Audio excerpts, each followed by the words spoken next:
Priyanka. Christine, you look like a queen, honey. Thank you. I got all glammed up because I knew I was talking to you. How did you do that hair so perfectly? Like a round brush? No, I'm lazy. I just blow it out and then I curling iron it. And I'm two-toned. Ever since I talked to Terry Nunn, I've gone two-toned. So It looks great. thank I'm you. obsessed. I'm obsessed. I'm obsessed with you. That's all I Oh, have to say. thank you. Well, the feeling is mutual. And by the way, I watched all the episodes. You have the most beautiful hands. I just had to say that. As Oh, with my someone who nails appreciates on. hands, I took my nails yes, off. I know. I took my nail, but with the nails on, I like a long nude nail. Oh, yes, delicate. So you delicate. Like, ugh. fabulous. So let's talk about the show. It's amazing. I still have my tissues here from watching the screenings. What made you want to participate in this season if we're here? I mean, I was like, listen, I want to help people. Can I help people now, please? I feel like everyone online's like, you're doing so much, you're helping us. And I'm like, I'm just posting videos of me like dancing around. Like, is this enough? And sometimes that's enough for people to see someone just like live their truth, honestly.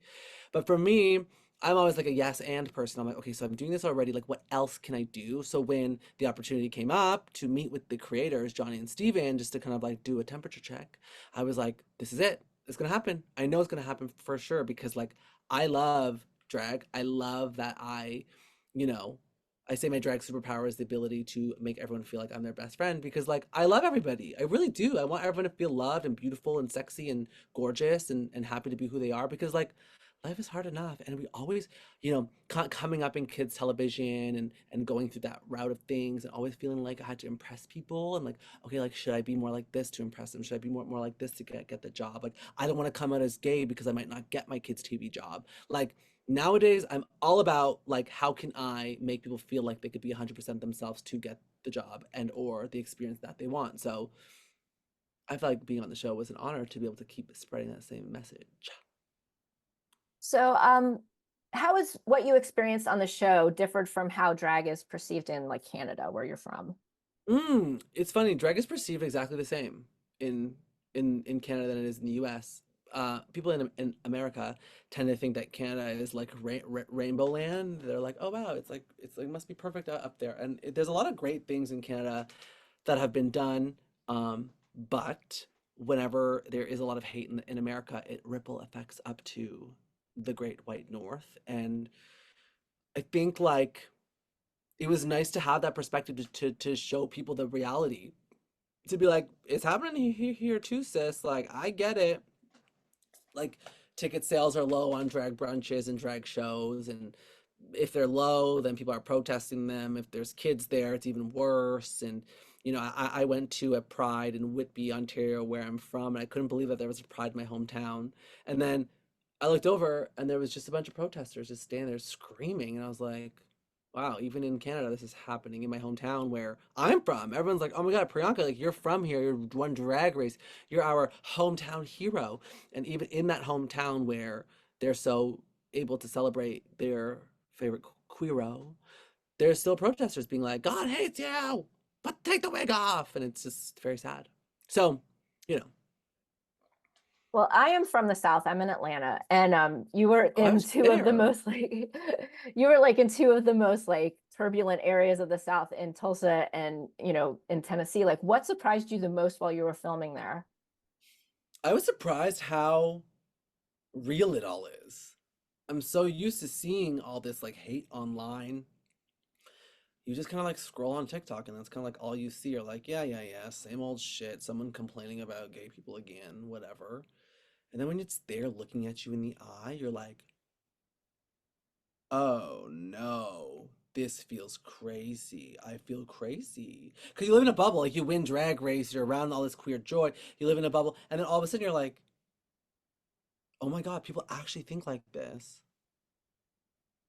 It's scary. It was very scary. Now, I had spoken to you a couple years ago, and I asked you what fans would be surprised to know about you, and you had said that you were a big wrestling fan. So, what was it like to work with wrestlers in this season and actually get in the ring yourself? I'm so happy that you said that because no one believes me when I say that I like wrestling. So I'm happy that you have the proof I did. because I was so excited. I remember the producers being like, yeah, like your drag daughter's a wrestler. And I was like, really, do we get to wrestle? Like, please tell me we do, and we got to. It was amazing. It was my dream. It was my dream, honestly. Like, it's crazy because like wrestling was a form of escapism, right? Instead of the Barbies, you had the wrestling action figures, and a lot of them had long hair and whatever. And I love the WWE divas, of Mhm. course. Yes. And it was interesting, like having that come full circle for me to be like wrestling was such a thing that I liked as a kid, but then to have it involved in such a queer way. And when I saw Finesse come out in all pink and was like totally in a small ass like venue in I think we're in Chattanooga, Tennessee. I was like, this exists here and everyone's cheering him on?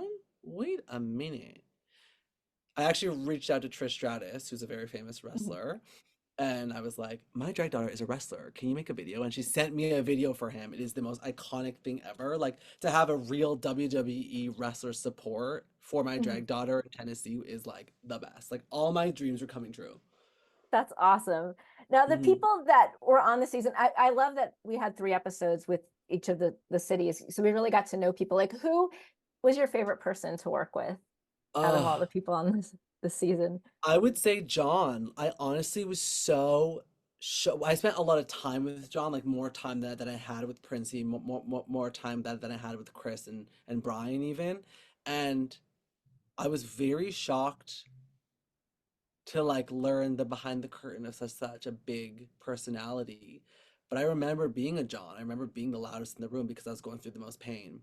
I remember, all those things. It was so cool to basically be like, I love John. I love how loved John is. I love that people look to John as a leader, but even our leaders sometimes get tired. And this was an interesting take on all that because, like, if you're constantly breaking barriers, if you're constantly paving the way, then you're also like going through a lot of the shit, and it was very, very, very telling and very cool to spend time with John. I love John. I also learned so much about the Two Spirit Indigenous community that I was so excited to learn because whenever you're talking about other communities, we're just so worried of being canceled nowadays, right? We see it all the time. You don't want to say the wrong thing or else your whole career is over.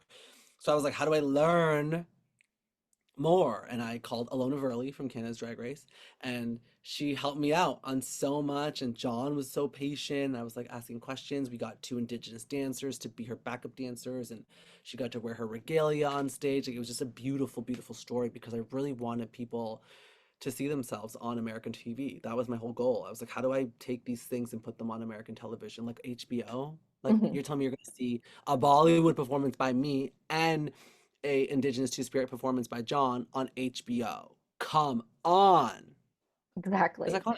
It's iconic. So, what was the most meaningful thing about the season to you?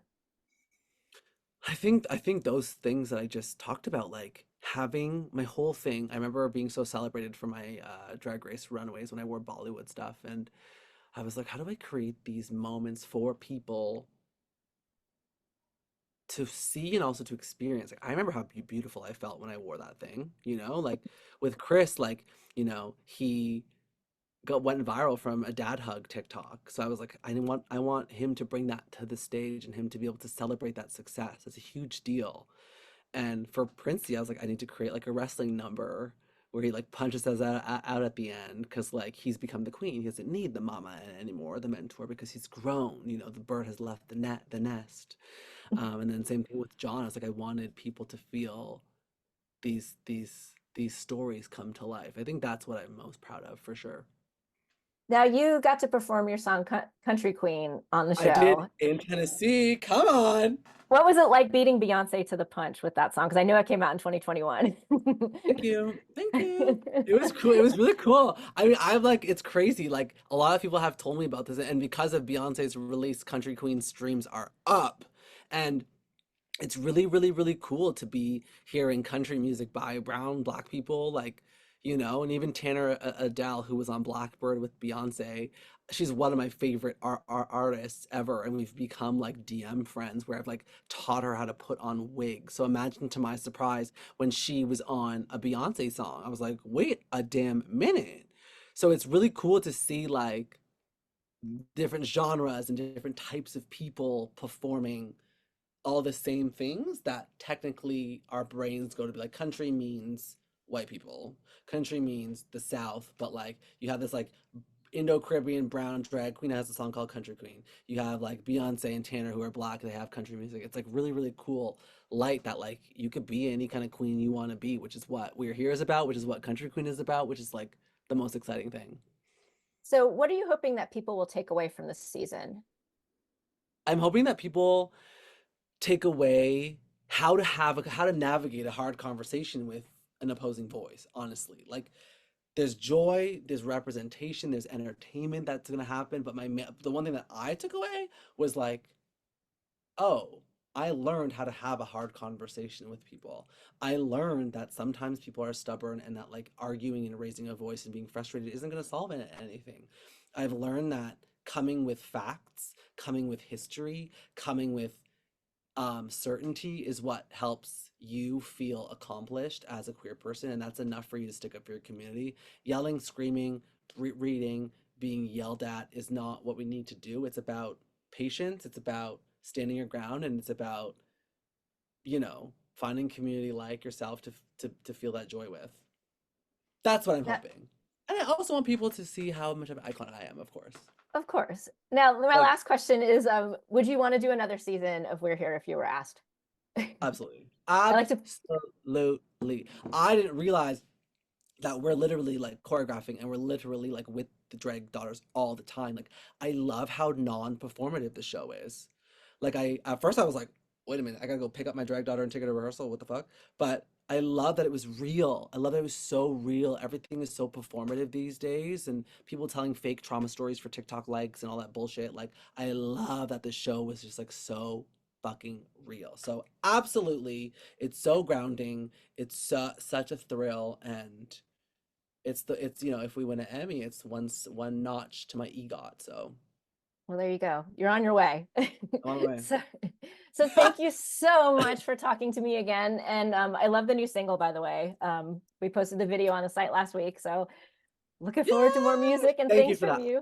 Yes. Yes, new So music. Oh my God, my next video, you're gonna die. Not like pass away, die, but you're gonna die. I have a kid. His name is Asa. He is a drag queen from Nebraska. He's 6 years old. He drove to Canada to be in my video, and we had the barber. It opens up on a barber shop, and the barber shop's called Groomers. You are gonna love it. Love, well, love, I love. can't I'll send wait. it to you. Nancy will Yes. probably send it to you. Yeah. Yes. Thank you so much again and You're best of Thank you, luck. amazing. I love you. I love your Christine. hair. Yeah. Thank you. Thank you. Thank you. Thank you. Bye Bye. bye.